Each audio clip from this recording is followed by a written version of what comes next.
Bonjour à tous, à ceux que je n'ai pas pu voir jusqu'à présent. Ça fait bien longtemps que je ne suis pas venu ici pour faire un message.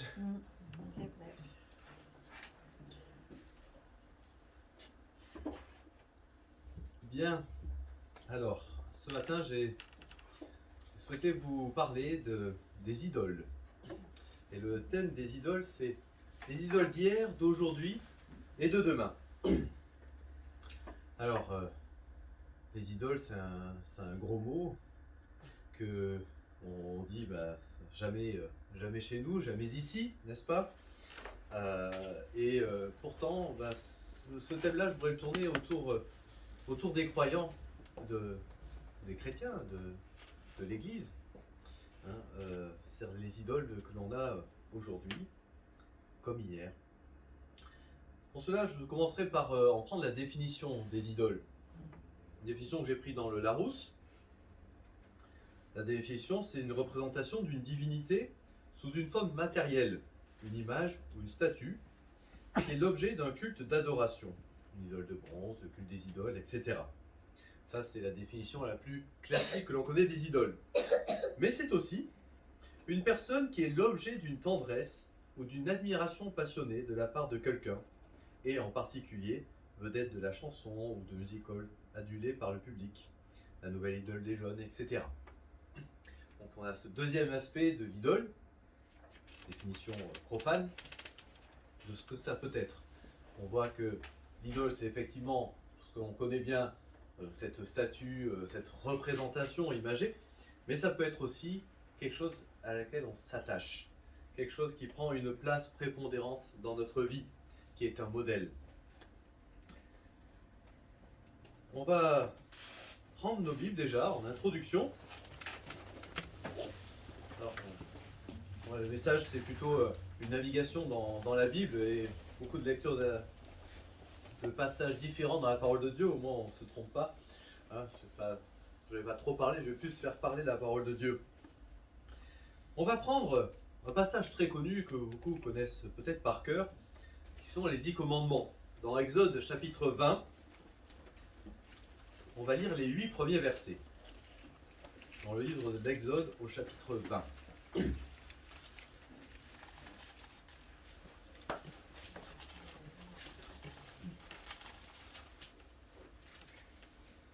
Alors Dieu prononça toutes ces paroles en disant : Je suis l'Éternel, ton Dieu, qui t'a fait sortir du pays d'Égypte, de la maison de servitude. Tu n'auras pas d'autre Dieu devant ma face. Tu ne feras point d'image taillée, ni de représentation quelconque des choses qui sont dans les cieux, qui sont en bas sur la terre, qui sont dans les eaux plus bas que la terre. Tu ne te prosterneras point devant elles, tu ne les serviras point, car moi je suis l'Éternel ton Dieu. Je suis un Dieu jaloux, qui punit l'iniquité des pères sur les enfants jusqu'à la 3e et la 4e génération de ceux qui me haïssent, et qui fait miséricorde jusqu'à 1000 générations à ceux qui m'aiment et qui gardent mes commandements. Tu ne prendras point le nom de l'Éternel ton Dieu en vain, car l'Éternel ne laissera point impuni celui qui prendra son nom en vain. On va s'arrêter là pour les 10 commandements. Ce sont les premiers des 10 commandements, mais ces 3 premiers commandements sont tous tournés directement vers Dieu lui-même. Et on peut en déduire que finalement, tous les idoles dont il est question ici, c'est tout ce qui va prendre la place de Dieu. Il a employé le terme que Dieu est jaloux, mais c'est une sainte jalousie dans le sens où Dieu ne supporte pas qu'on se détourne de lui, alors que c'est lui qui est à l'origine de tout. Une idole, c'est ce qui va prendre la première place. La place avant Dieu. Gloire qui prendra la place tout court, parce qu'il n'y a pas d'autre place à côté de Dieu. On le verra plus tard. Lorsqu'on parle d'idole, cela nous paraît évident. On se dit, on n'a pas ça chez nous.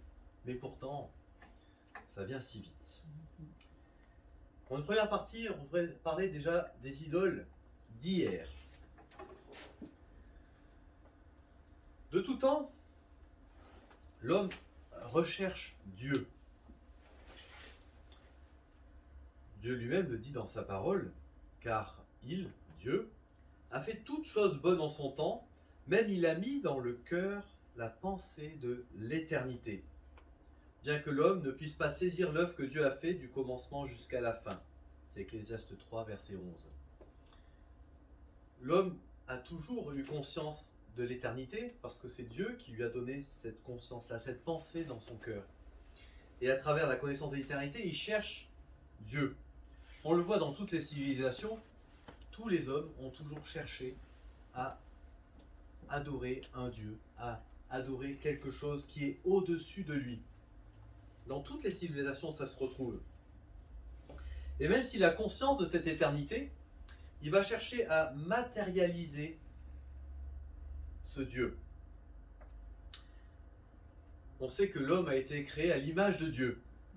Mais finalement, l'homme se trompe lui-même et il cherche à créer un Dieu à son image, à lui. Il n'a pas compris en quoi l'homme était à l'image de Dieu. N'est-ce pas? Alors, je me suis un peu perdu. Et quand on regarde les idoles qui ont été créées à travers les temps, eh bien, on peut être extrêmement surpris. Si on lit dans Ésaïe 44, versets 9 à 20, il y a une description de ce que sont les idoles. Ésaïe chapitre 44, verset 9. Ceux qui fabriquent des idoles ne sont tous que vanité, et leurs plus belles œuvres ne servent à rien. Elles le témoignent elles-mêmes. Elles n'ont ni la vue, ni l'intelligence, afin qu'ils soient dans la confusion. Qui est-ce qui fabrique un dieu, ou font une idole, pour n'en retirer aucune utilité? Voici tous ceux qui y travaillent seront confondus, et les ouvriers ne sont que des hommes. Qu'ils se réunissent tous, qu'ils se présentent, et tous ensemble ils seront tremblants et couverts de honte. Le forgeron fait une hache, il travaille avec le charbon, et il la façonne à coups de marteau. Il la forge d'un bras vigoureux. Mais a-t-il faim? Le voilà sans force. Ne boit-il pas d'eau? Le voilà épuisé. Le charpentier étend le cordeau, fait un tracé au crayon, façonne le bois avec un couteau, et marque ses dimensions avec le compas. Et il produit une figure d'homme, une belle forme humaine, pour qu'elle habite dans une maison. L'homme, finalement, se fabrique un Dieu à son image, à lui. Il se coupe des cèdres, il prend des rouvres et des chênes, et fait un choix parmi les arbres et de la forêt, et il plante des pins, et la pluie les fait croître. Ces arbres servent à l'homme pour brûler. Il en prend et il se chauffe. Il émet aussi le feu pour cuire du pain. Et il en fait également un dieu, qu'il adore. Il en fait une idole, devant laquelle il se prosterne. Il brûle au feu la moitié de son bois. Avec cette moitié, il cuit de la viande. Il apprête un rôti et se rassasie.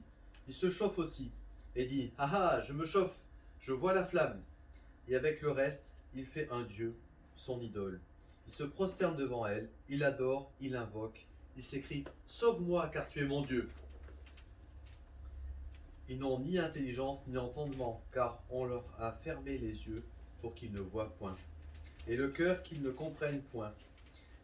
Il ne rentre pas en lui-même, il n'a pas d'intelligence, ni le bon sens de dire: « J'en ai brûlé la moitié au feu, j'ai cuit du pain sur les charbons, j'ai rôti de la viande et je l'ai mangée, et avec le reste je ferai une abomination. Je me prosternerai devant un morceau de bois. » Il se repaît de cendres, son cœur abusé l'égare. Il ne sauvera point son âme, il ne dira point: « N'est-ce pas du mensonge que j'ai dans ma main ?» En lisant cela, on se dirait: mais qui ferait une chose pareille? Qu'est-ce que l'on a dans la tête? Comment est-ce qu'on peut arriver à faire une idole, à se fabriquer soi-même un dieu et aller l'adorer avec nos propres choses, avec ce que l'on trouve sous la main, avec ce que l'on mange, avec ce que l'on se sert pour cuire? On va fabriquer une idole et on va l'adorer et la considérer comme supérieure à nous-mêmes. Mais c'est un non-sens. Et pourtant, si on y réfléchit bien, à l'origine, tous connaissaient Dieu. Effectivement, en Jardin d'Éden, Adam et Ève connaissaient Dieu. Et donc, de fait, tous les descendants, à un moment, ont connu Dieu. Et pourtant, ils en sont bien éloignés à un moment pour arriver à créer ces idoles. Comment est-ce qu'on en est arrivé d'un Dieu véritable, d'un Dieu qui était esprit, qui parlait avec Adam et Ève dans le jardin? Comment est-ce qu'on est arrivé à les remplacer par des idoles faites par des mains d'hommes? Je pense qu'on a un exemple très clair dans la Bible. Dans Exode au chapitre 32, on a le peuple d'Israël qui est dans le désert et qui attend Moïse sur la montagne, qui est allé justement recueillir ces 10 commandements, l'étape de la loi. Et Moïse tarde un petit peu à descendre de cette montagne. Exode 32, verset 1. Le peuple, voyant que Moïse tardait à descendre de la montagne, s'assembla autour d'Aaron et lui dit : Allons, fais-nous un Dieu qui marche devant nous. Car ce Moïse, cet homme qui nous a fait sortir du pays d'Égypte, nous ne savons pas ce qu'il est devenu. Aaron leur dit : ôtez les anneaux d'or qui sont aux oreilles de vos femmes, de vos fils et de vos filles, et apportez-les-moi. Et tous ôtèrent les anneaux d'or qui étaient à leurs oreilles, et ils les apportèrent à Aaron. Il les reçut de leurs mains, jeta alors dans un moule, et fit un veau en fonte. Et ils dirent : Israël, voici ton Dieu, qui t'a fait sortir du pays d'Égypte. Lorsqu'Aaron vit cela, il bâtit un autel devant lui et s'écria : Demain, il y aura fête en l'honneur de l'Éternel.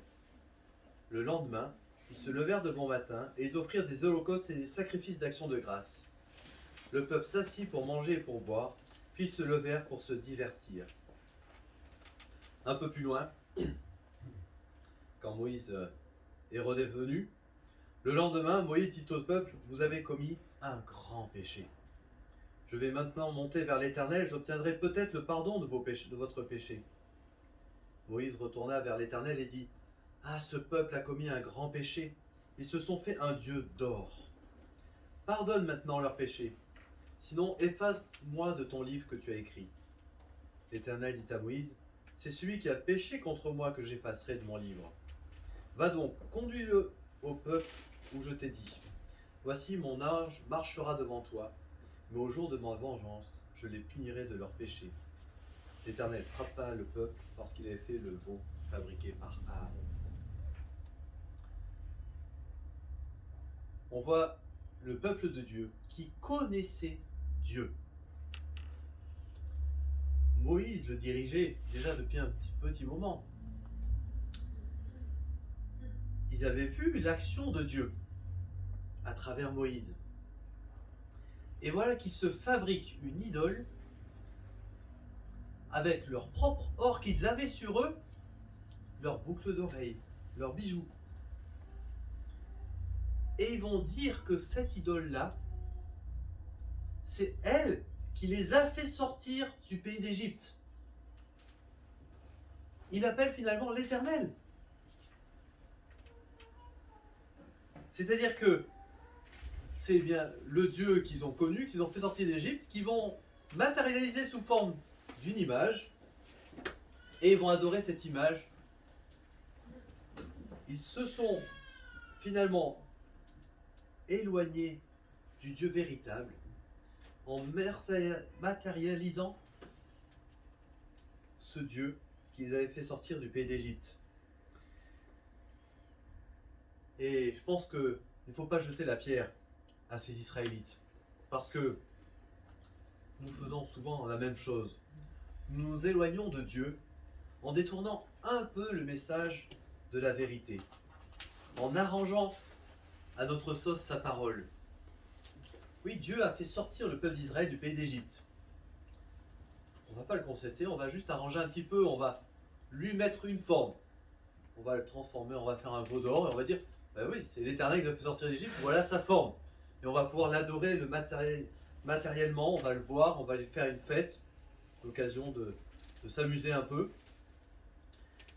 Et en se détournant un petit peu, puis un petit peu plus, et encore un peu, et ben on s'éloigne de plus en plus. Le si peu qu'on s'éloigne de la vérité, puis un peu plus, et un peu plus finit par faire beaucoup. Cela peut prendre plusieurs générations de ce si peu que nous transmettons à nos enfants, qui deviendra la base de vérité de ces enfants.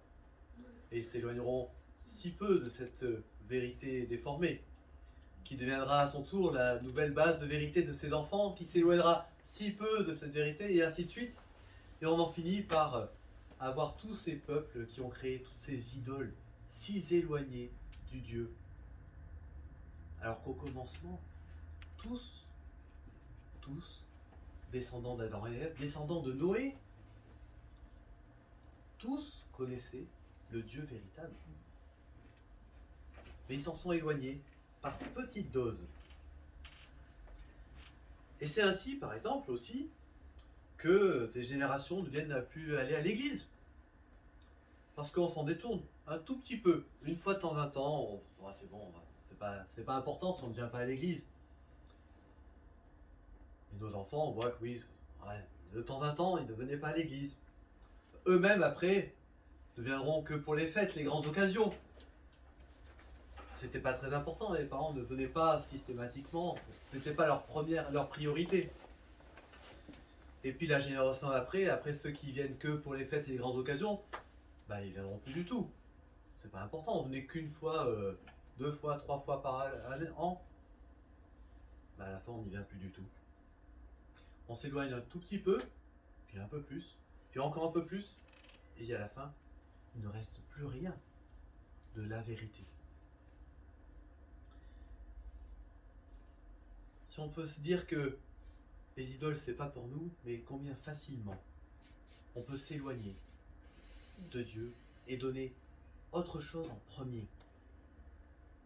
Si l'adoration du seul vrai Dieu n'est plus une priorité, c'est que nous avons d'autres dieux qui ont pris la première place. Des idoles cachées, dont l'attachement à l'Église n'est qu'une manifestation visible du fait qu'on s'est détourné de la priorité de notre Dieu véritable.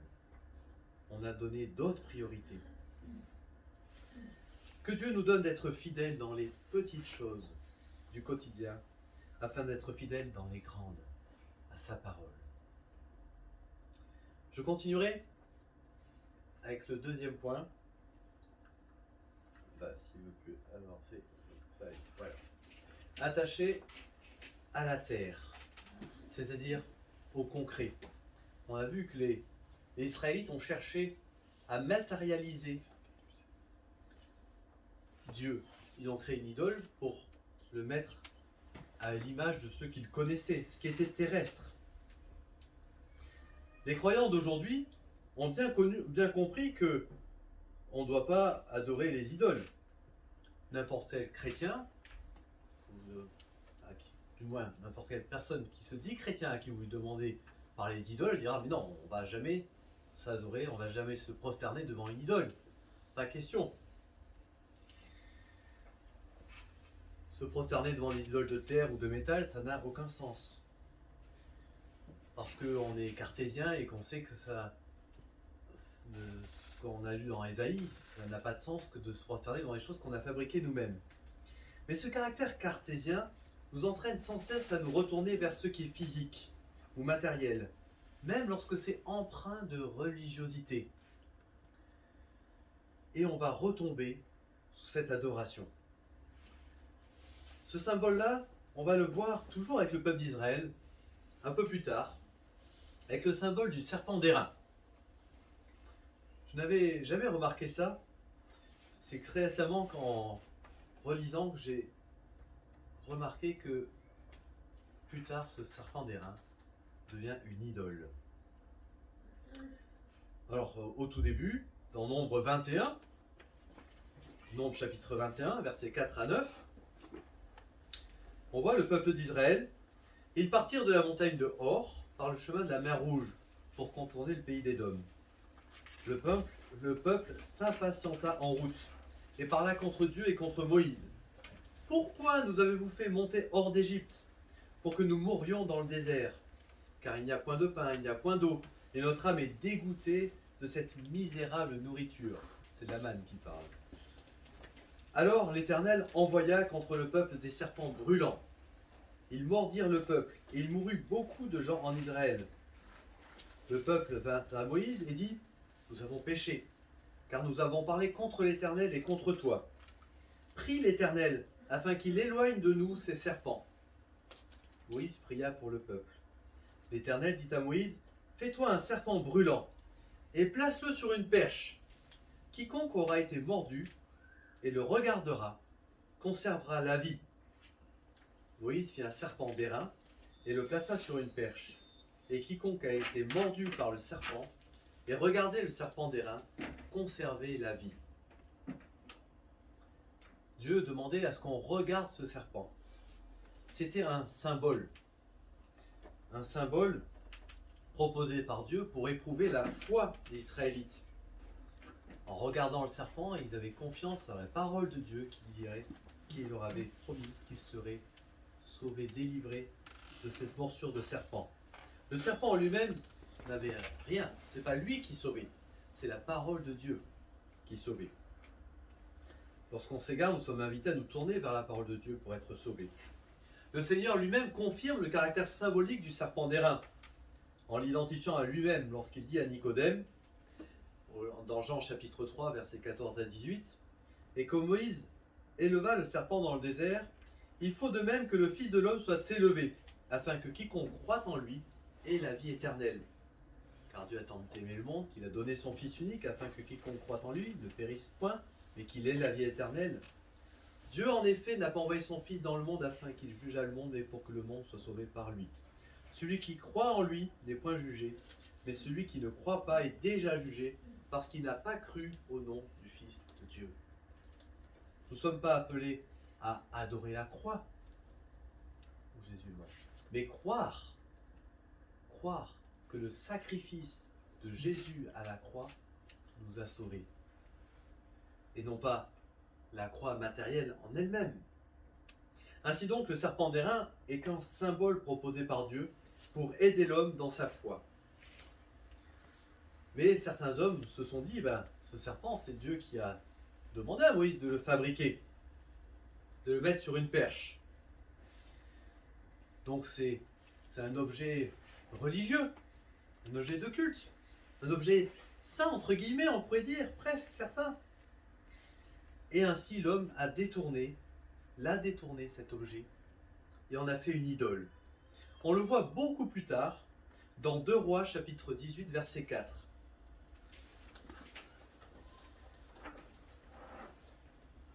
Le roi de l'époque fit disparaître les hauts lieux, il brisa les statues, abattit les idoles, et mit en pièces le serpent d'airain que Moïse avait fait. Car les enfants d'Israël avaient jusqu'alors brûlé des parfums devant lui. On l'appelait Nehushtan. Là, dans 2 Rois, chapitre 18, nous sommes près de 7 siècles après que Moïse ait fabriqué ce serpent d'airain. Et on apprend, alors qu'on n'en a plus parlé pendant tout ce temps dans la Bible, entre Nombre et 2 Rois, on ne parle pas de ce serpent d'airain. Mais on apprend là que pendant 7 siècles, les Israélites ont conservé soigneusement ce serpent d'airain qui avait été fait par Moïse dans le désert. Et ils y ont voué une adoration parallèle. Ils lui ont brûlé des parfums. Ils lui avaient donné un nom. Nehushtan, ça veut dire une chose en airain. C'est une idole, tout simplement. Ils en avaient fait une idole. Et personne, pendant ces 7 siècles, c'est énorme, personne ne s'est offusqué de cela. Mais on a soigneusement conservé cette relique, car c'en est une. C'est ce que nous appelons des reliques aujourd'hui.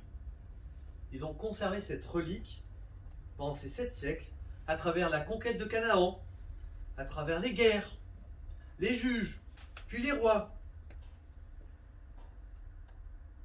David, Salomon et les suivants. Jusqu'à ce qu'on arrive là et qu'on se dise non mais ça suffit. Cette idole, ce serpent d'airain, détourne de la vraie foi. Il détourne de l'adoration du vrai Dieu. Non pas que ce soit pas Dieu qui ait proposé cela, c'est bien Dieu qui a proposé à Moïse de créer ce serpent d'airain. Mais l'homme l'a détourné. C'est-à-dire que Dieu en avait fait juste un symbole pour que les Israélites puissent montrer leur foi en lui, et les Israélites les ont détournés en une idole. On peut se dire heureusement que personne n'a conservé la croix physique où Jésus a été crucifié. Parce que c'est sûr qu'aujourd'hui, il y aurait beaucoup de monde qui irait brûler des encens et la prosterner devant cette croix, ce bout de bois. Pourtant, c'est pas lui qui sauve. Et combien de saintes, entre guillemets, bien sûr, reliques sont conservées aujourd'hui? On peut penser aux saintuaires, aux reproductions de croix sur lesquelles on va se prosterner, qu'on va adorer, et qui prennent la place de la vraie foi, qui détournent, sous couvert religieux, sous couvert qu'il y a peut-être une part de vérité. La question n'est même pas, par exemple, pour le sanctuaire, n'est même pas de savoir est-ce que c'est vrai ou c'est pas vrai. Même s'il était vrai, même si c'était vraiment un des linceuls qui était autour de Jésus, même si c'était le cas, et alors, c'est que morceau de tissu. En lui, il n'y a rien. Et si le pape avait ne serait-ce que un peu de vérité, il devrait faire comme le roi à l'époque et détruire ces reliques qui détournent de la vraie foi. Parce qu'il n'y a rien en elles. Même s'il y avait une part de vérité, même si ce sont des vrais, entre guillemets, reliques, c'est possible, j'en sais rien, et je ne veux même pas le savoir, ça ne sert à rien, puisqu'il n'y a rien en elles. Le serpent d'airain, c'était, entre guillemets, une vraie relique. Mais il n'y avait rien en lui qui pouvait justifier une adoration quelconque. C'était une idole. Et on a fait pareil à travers les temps. Et ne croyons pas que les catholiques romains sont les seuls concernés par ces reliques. Nous avons nos propres reliques. Les Bibles de famille, qu'il faut bien conserver, qu'on va lire avec attention, conserver dans un coin. Attention, c'est précieux, c'est saint. N'est-ce pas? La Sainte Bible. Mais la Sainte Bible, c'est pas l'objet physique, hein? C'est ce qu'il y a dedans, c'est le contenu. Mais des fois, certains, c'est la parole de Dieu, c'est l'objet physique. Et on le détourne. Des fois, c'est les lieux de culte aussi. Attention, là où on se réunit, c'est l'église, c'est saint. Il faut conserver, précaution. Bon, le lieu, c'est un endroit. À l'époque, il y avait les églises de maison. C'est pas forcément un bâtiment qui est saint. Ça peut être aussi un culte en plein air. Les réformateurs, ils n'avaient pas d'autre endroit que faire. Ils allaient dans le désert, dans les lieux déserts, dans la forêt, en plein air, pour se réunir et louer le Seigneur. Ce qui était important, c'est de se réunir et de louer le Seigneur. Le Seigneur a dit, car là où 2 ou 3 sont assemblés en mon nom, je suis là au milieu d'eux. Il n'a pas dit, là où vous êtes assemblés dans l'église, le lieu qui porte mon nom, je suis là. C'est là où les personnes sont rassemblées qui fait qu'il est présent. Amen. Amen. Et c'est pas le lieu, tout à fait. Le lieu n'est pas si important que ça. Ce qui est important, c'est de se réunir en son nom. C'est l'assemblée qui est important. Car Dieu est esprit, et il faut que ceux qui l'adorent en esprit et en vérité. Jean chapitre 4, verset 24. Alors, dernière partie, je parlerai de l'homme attaché à l'homme. Je dirais peut-être les idoles de demain. Quoique, ça a peut-être déjà commencé. Alors pour parler des idoles de demain, de l'homme en lui-même, qui s'attache à lui-même, je vais prendre comme exemple l'église d'Éphèse. L'apôtre Paul arrive à Éphèse lors de son 3e voyage missionnaire. Il y exerce son ministère pendant plus de 2 ans. Et suite à son travail, toute la province d'Asie, dont Éphèse est la capitale, va être touchée par l'évangile. Après quelques années, Paul va rencontrer les anciens d'Éphèse, il va les faire venir, et il avertit que certains d'entre eux créeront des divisions dans l'assemblée. Il les exhorte donc à prendre garde à eux-mêmes et aux croyants de l'Église. C'est dans Actes, chapitre 20, versets 28 à 32. On va lire rapidement ce passage. Donc c'est l'apôtre Paul qui s'adresse aux anciens d'Éphèse qu'il a fait venir auprès de lui. Prenez donc garde à vous-même et à tout le troupeau sur lequel le Saint-Esprit vous a établi évêque pour paître l'Église du Seigneur qui s'est acquise par son propre sang. Je sais qu'il s'introduira parmi vous, après mon départ, des loups cruels qui n'épargneront pas le troupeau, et qu'il s'élèvera du milieu de vous des hommes qui enseigneront des choses pernicieuses pour entraîner les disciples après eux. Veillez donc, vous souvenant que, durant 3 années, je n'ai cessé nuit et jour d'exhorter avec larmes chacun de vous. Et maintenant, je vous recommande à Dieu et à la parole de sa grâce, à celui qui peut édifier et donner l'héritage avec tous les sanctifiés. C'était un avertissement de l'apôtre Paul auprès de l'Église d'Éphèse, auprès des anciens d'Éphèse, pour qu'il dirige l'Église, qu'il la protège, entre guillemets, de ces loups qui pourraient s'infiltrer au sein d'elle. Et je pense qu'on peut dire qu'ils l'ont réussi, entre guillemets, puisque 40 ans plus tard, lorsque dans le message de l'Apocalypse, au chapitre 2, les 5 premiers versets, on peut lire ce que l'ange écrit à l'ange de l'église d'Éphèse.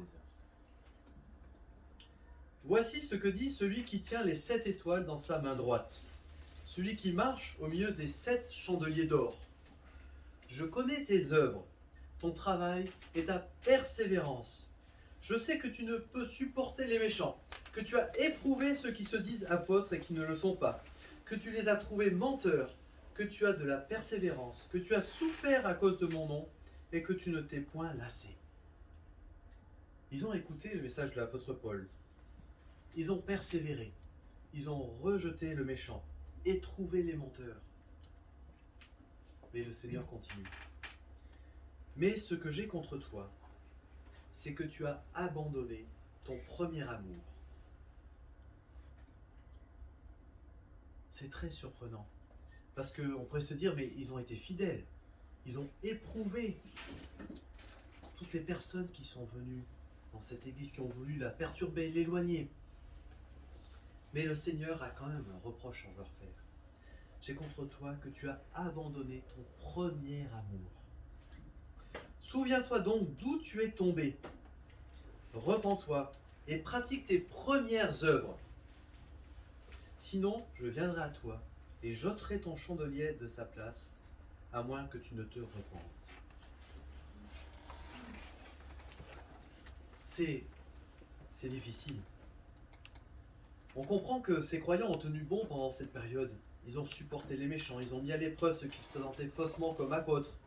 Ils ont dénoncé leurs mensonges, ils ont supporté des souffrances même pour le nom du Seigneur.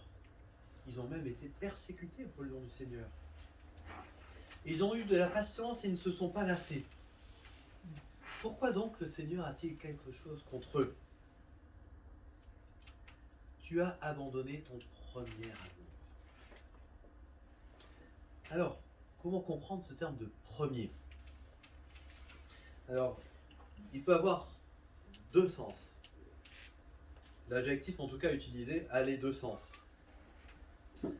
Il peut porter sur l'origine, dans le temps, ou il peut porter sur le classement, dans le lieu, relatif à plusieurs personnes ou aux choses. Le premier amour dans le temps, à l'origine, est le premier amour, la place que l'on a en premier. Comme toujours, comme on l'a vu précédemment, si le Seigneur n'a pas la première place, c'est qu'une idole est venue prendre la place dans notre adoration. Les Éphésiens étaient fidèles, ils appliquaient bien la parole de Dieu. Ils la connaissaient, ils éprouvaient les méchants. Et même ils étaient persécutés et persévéraient. Mais Dieu, Jésus, n'avait plus cette première place.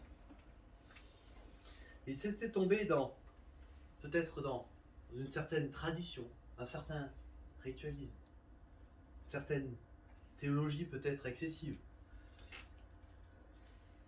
Et ils n'appliquaient plus leurs premières œuvres. C'est-à-dire revenir à la fidélité sans faille envers celui qui les avait délivrés de l'esclavage de Satan, fidélité indissociable de la priorité de leur engagement de cœur envers Jésus. Donner la première place. Nous aussi, nous allons pouvoir avoir tendance à avoir une certaine religiosité, une certaine tradition dans ce que l'on fait. Et finalement, pratiquer notre foi par habitude, à côté de ce que nous faisons au quotidien. Et même si nous le faisons justement, parce que avec le temps, nous connaissons la parole de Dieu, nous savons ce qu'il demande que nous fassions, nous savons ce qui est bien, ce qui est mal, nous savons qu'il ne faut pas se prosterner devant les idoles, nous savons aussi, nous avons rejeté ces reliques et toutes ces choses qui perturbent notre foi.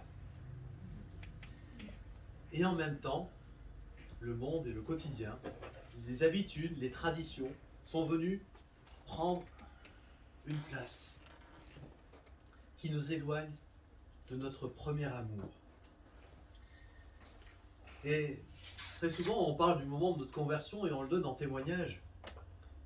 Mais quelquefois, on peut se dire, mais quand on l'entend parler, mais est-ce que c'est la même personne qui s'est convertie il y a 20 ans, il y a 30 ans, et celui qui parle aujourd'hui? Est-ce que cette personne vraiment avait cette fougue, cette joie, cet amour qu'il y avait au départ? Est-ce qu'il se souvient d'où est-ce qu'il est venu? Souviens-toi d'où tu es tombé, dit le Seigneur à Éphèse. Est-ce que l'on se souvient de ce que le Seigneur a fait pour nous?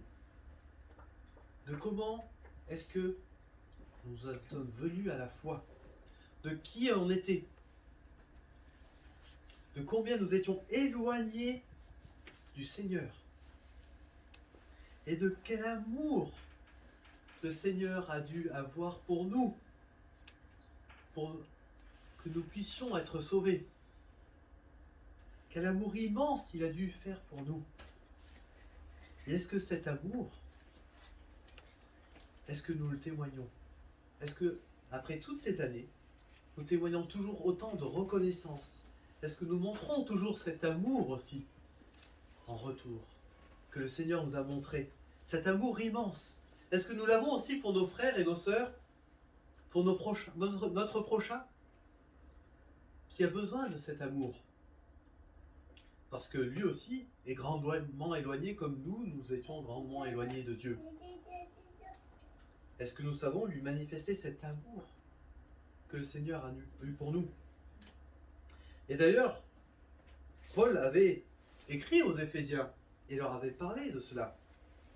Dans Éphésiens chapitre 3, versets 14 à 19, « C'est pour cela que je fléchis les genoux devant le Père de notre Seigneur Jésus-Christ, duquel est nommée toute famille dans les cieux et sur la terre, afin que, selon les richesses de sa gloire, il vous donne d'être fortifiés en puissance par son esprit, quant à l'homme intérieur, de sorte que Christ habite par la foi dans vos cœurs, et que vous soyez enracinés et fondés dans l'amour, afin que vous soyez capables de comprendre avec tous les saints quelle est la largeur et la longueur et la profondeur et la hauteur, et de connaître l'amour du Christ qui surpasse toute connaissance, afin que vous soyez remplis jusqu'à toute la plénitude de Dieu.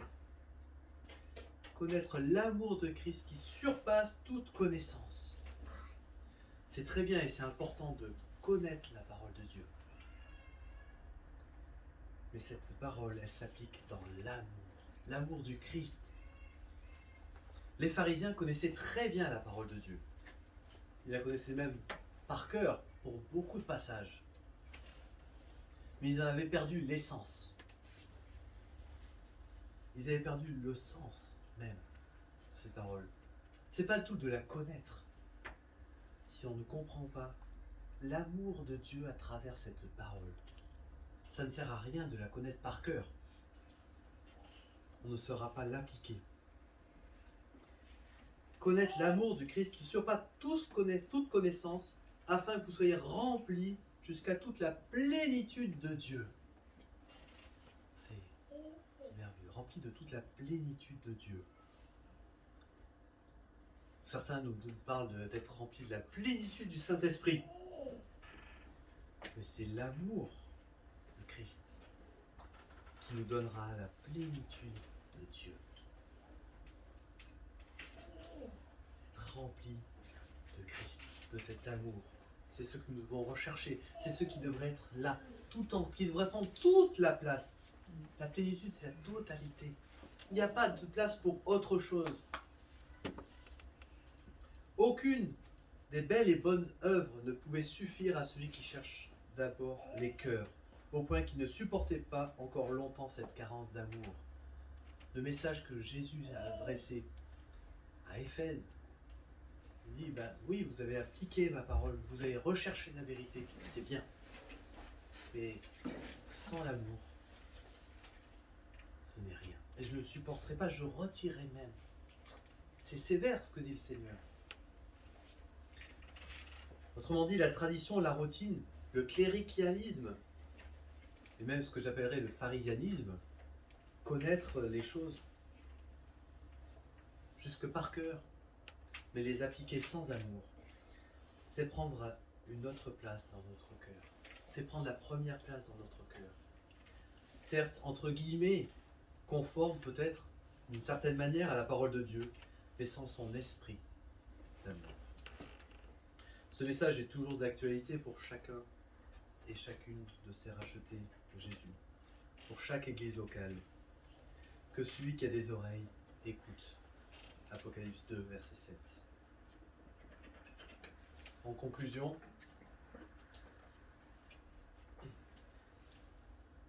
je dirais que l'apogée de l'idolâtrie se fera dans l'Antichrist. Le monde d'aujourd'hui est centré sur l'orgueil et sur les stars, les idoles modernes et universelles. Et lorsque la superstar, l'Antichrist, prendra le pouvoir, elle prendra les 3 formes de l'idolâtrie que nous avons vues aujourd'hui. Il se prendra pour Dieu. Il ira dans le temple à Jérusalem, summum des symboles de la foi et de la religiosité. Il imposera une forme de tradition, les marques sur la main et sur le front, pour pouvoir faire toutes choses.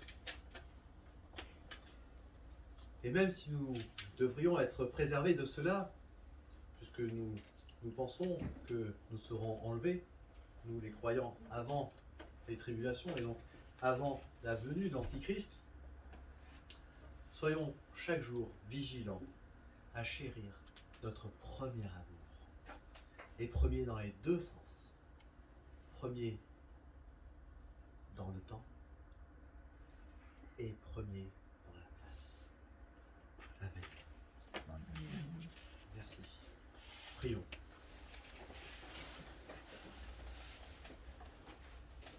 Oui, Seigneur Jésus,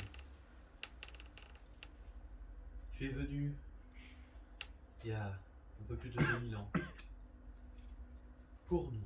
Tu es venu par amour pour nous, alors que nous ne méritions pas. Nous ne méritions rien. Nous méritions la condamnation. Mais tu as choisi, tu nous as aimés malgré tout cela. Et tu as choisi de t'offrir en sacrifice pour nous, alors que nous ne méritions rien. pire que cela, nous méritions vraiment la condamnation. Mais tu as préféré t'offrir à notre place. Cet amour immense que nous ne pouvons pas saisir, Seigneur. Aide-nous à le répandre autour de nous. Aide-nous à le manifester auprès de notre prochain. Aide-nous à toujours te laisser à toi la première place. Avant toute chose, la première et l'unique place dans nos cœurs, Seigneur. Viens au secours de notre foi. Amen.